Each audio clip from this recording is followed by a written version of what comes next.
Assalamualaikum warahmatullahi wabarakatuh. Jadi hari ini kami dari kelompok 4 kelas Obligation Law akan mempresentasikan tentang one prestasi.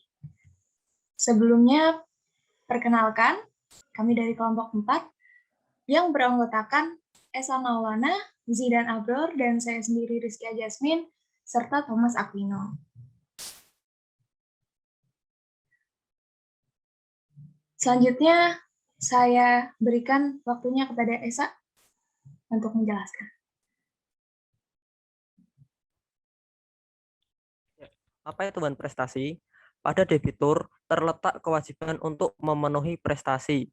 Dan jika ia tidak melaksanakan kewajibannya tersebut, bukan karena keadaan memaksa, maka debitur dianggap melakukan ingkar janji. Apabila si berhutang tidak melakukan apa yang dijanjikannya, maka dikatakan ia melakukan one prestasi. Ia alpa atau lalai atau ingkar janji. Atau jika melanggar perjanjian bila ia melakukan atau berbuat sesuatu yang tidak boleh dilakukannya. Jika dipenuhinya kewajiban oleh debitur disebabkan oleh dua kemungkinan, yaitu satu, karena kesalahan debitur, baik dengan sengaja tidak dipenuhinya kewajiban maupun karena kelalaian. Dua, karena keadaan memaksa. Jadi di luar kemampuan debitur dalam arti bahwa debitur di sini dianggap tidak bersalah.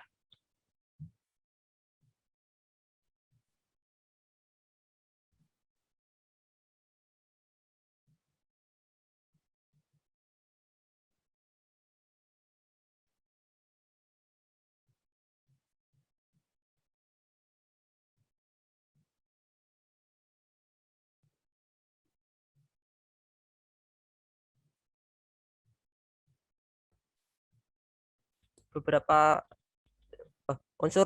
unsur bahan prestasi ada beberapa, yaitu ada perjanjian oleh para pihak, ada pihak yang melanggar atau tidak memenuhi prestasi, dan sudah dinyatakan lalai tapi tetap tidak memenuhi perjanjian. Next.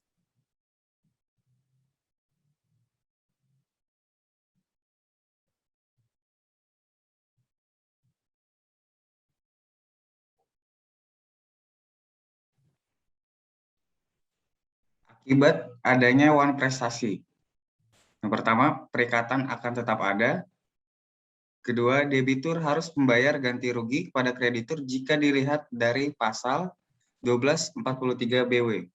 Ketiga, resiko akan dialihkan untuk kerugian debitur apabila suatu halangan timbul setelah debitur one prestasi, kecuali jika terjadi kesenjangan atau kesalahan dari pihak kreditur sehingga debitur tidak dibenarkan untuk berpegang pada keadaan memaksa. Yang keempat, apabila perikatan lahir dari suatu perjanjian timbal balik, kreditur dapat membebaskan dirinya dari kewajiban untuk memberikan kontraprestasi dengan menggunakan ketentuan dari pasal 1266 BW. Jadi, apa saja hak kreditur jika debitur melakukan one prestasi? Apabila merujuk ketentuan dari pasal 1239 dan pasal 1267 KUA Perdata atau BW, kreditur mempunyai 5 hak ketika debitur dinyatakan one prestasi, yakni yang satu, menuntut pemenuhan perikatan, kedua, menuntut ganti rugi, ketiga, menuntut pemenuhan perikatan dengan ganti rugi, keempat, menuntut pemutusan perikatan, lima, menuntut pemutusan perikatan dengan ganti rugi.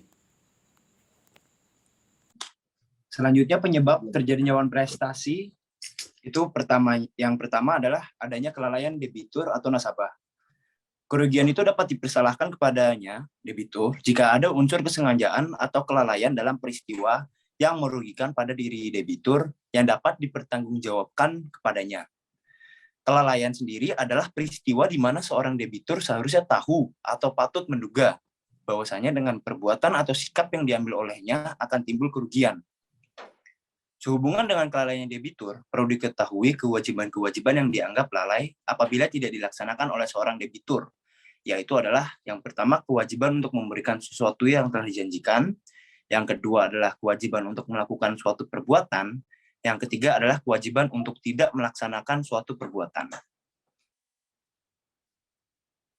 Selanjutnya.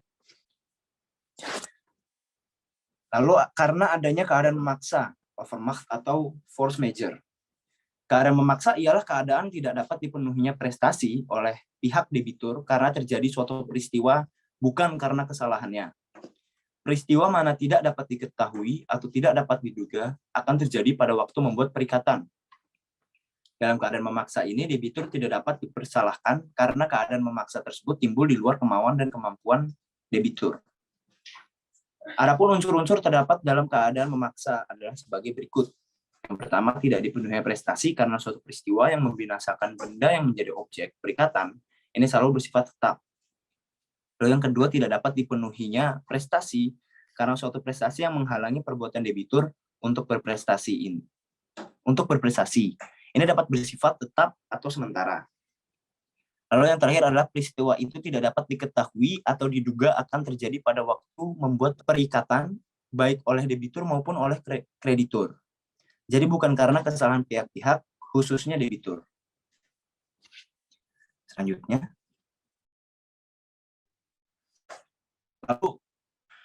Lalu penyelesaian wan prestasi. Penggantian biaya rugi dan bunga karena tidak dipenuhi suatu perjanjian. Ganti kerugian yang dimaksudkan adalah ganti kerugian yang ditimbulkan ketika debitur melakukan wan prestasi. Jika dilihat dari ketentuan pasal 1246 BW, terdapat 3 unsur mengenal ganti rugian, yaitu biaya, rugi, dan bunga. Lalu terdapat pembatalan perjanjian atau pemecahan perjanjian. Pembatalan perjanjian atau pemecahan perjanjian bertujuan membawa kedua belah pihak kembali pada keadaan sebelum perjanjian diadakan. Lalu yang terakhir adalah peralihan risiko.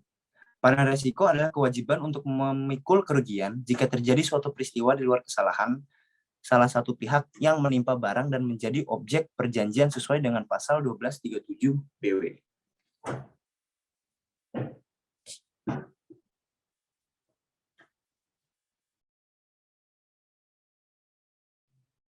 Contoh kasus sederhana dari wan prestasi adalah sebuah production house yang bekerja sama dengan sebuah sekolah untuk membuat buku tahunan.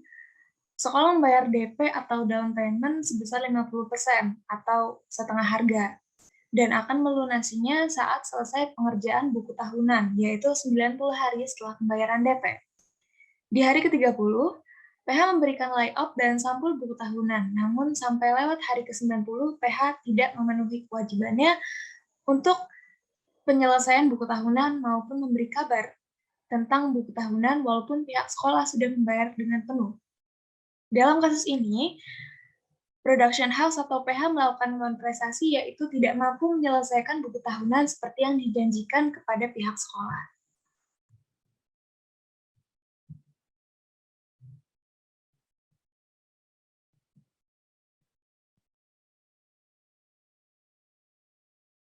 Penyelesaian yang bisa dilakukan adalah yang pertama, penyelesaian non-litigasi yang bisa juga disebut dengan penyelesaian luar pengadilan. Pihak PH bisa mengupayakan untuk memberi kabar keterlambatan kepada pihak sekolah dengan kesepakatan bersama pihak sekolah guna kebaikan bersama.